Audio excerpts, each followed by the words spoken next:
Parable number 9. The king who believed his crown was his skull. On identification with the office.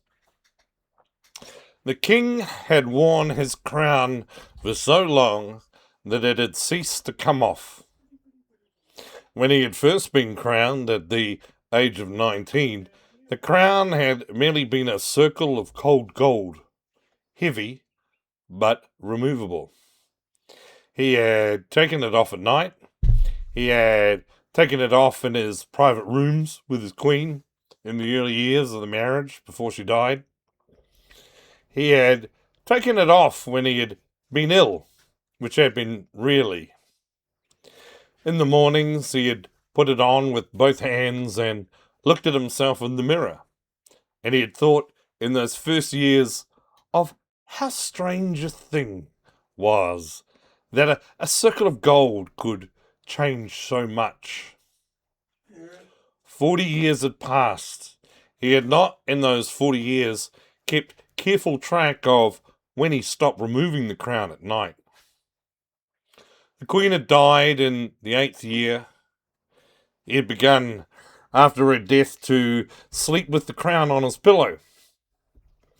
He had begun in the 15th year to sleep with the crown still on his head. Pillow had been too far for his tired hands. He had told himself the first few times that it was only an exception. The exceptions had become the rule. By the 20th year, the crown had become uncomfortable to remove. He had felt, when he had pulled at it, a small resistance, as if the metal had begun to want to stay. He had pulled harder, removed it, set it on the table beside him. He felt his bare head with his fingers. The bone of his skull had felt where the crown had pressed, slightly raised. He had not, in the 20th year, made much of this.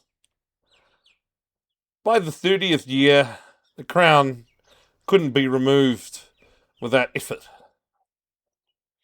He had not removed it for some years.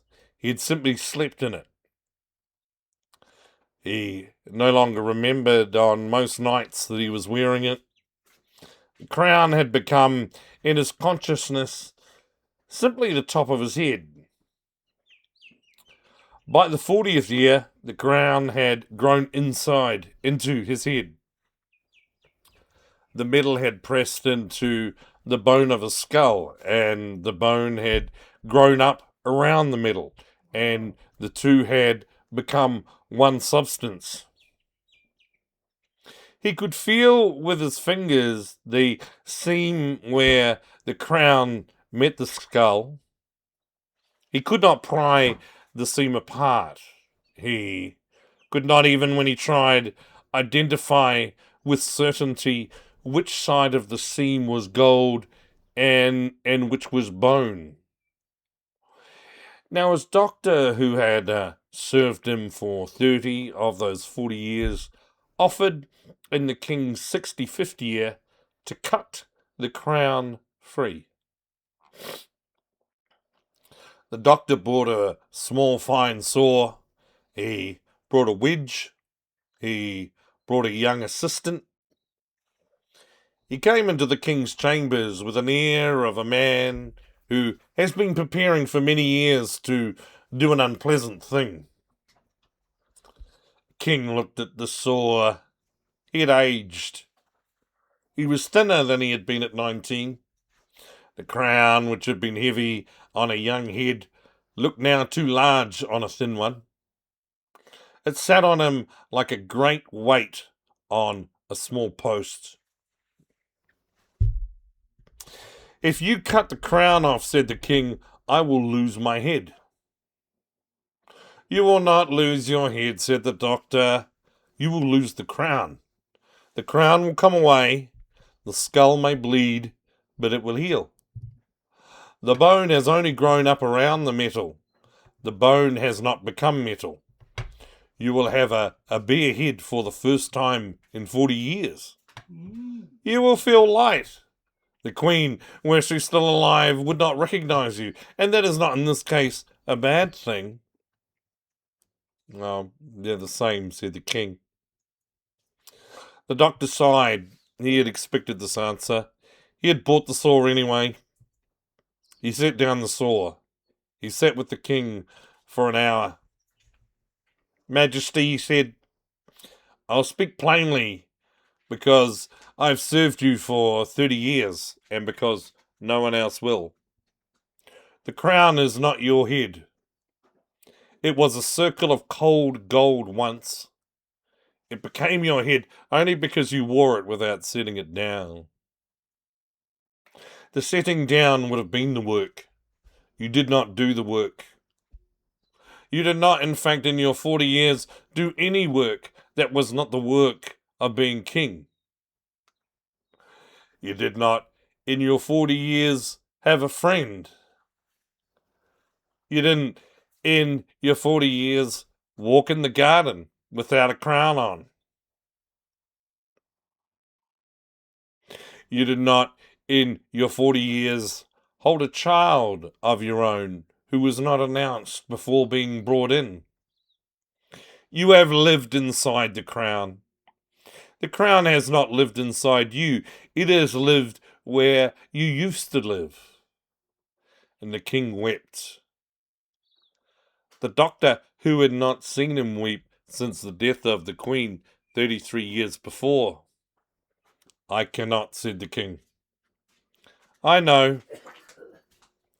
If you cut it off, I know. The man under the crown died many years ago. The crown is the only thing keeping him together.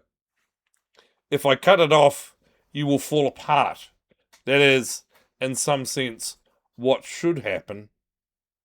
But I'm an old man, and I've served you, and I will not be the one who does it. I'll leave the saw. You may in your own time decide, or you may not. Most kings, in my experience, do not. The doctor left.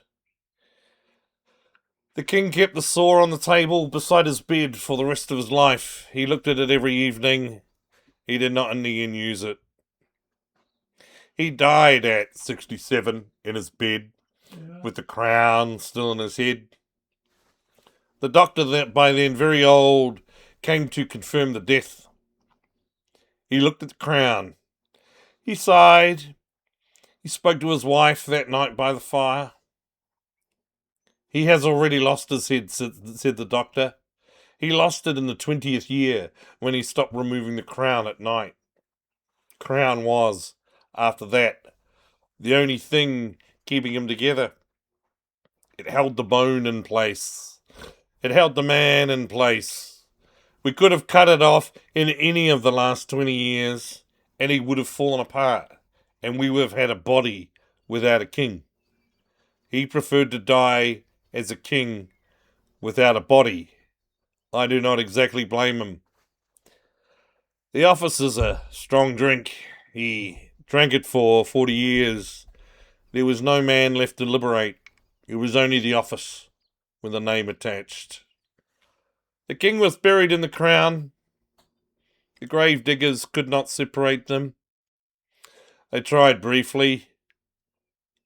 The bone came with the metal. They closed the coffin and lowered it into the tomb. The kingdom went on. The next king, when he was crowned, took the crown off that night. The doctor, who lived another 2 years, had specifically instructed him to. And the moral: the office becomes the man if the man wears it long enough. After a certain point, there is no man to liberate. There is only the office with a name attached. The crown will not let go. The bone has grown up around the gold. The work, if it is to be done, is in the early years, when the metal is still cold. By the 40th year, they saw on the bedside. The saw on the bedside is just decoration. Most kings do not, in the end, use it.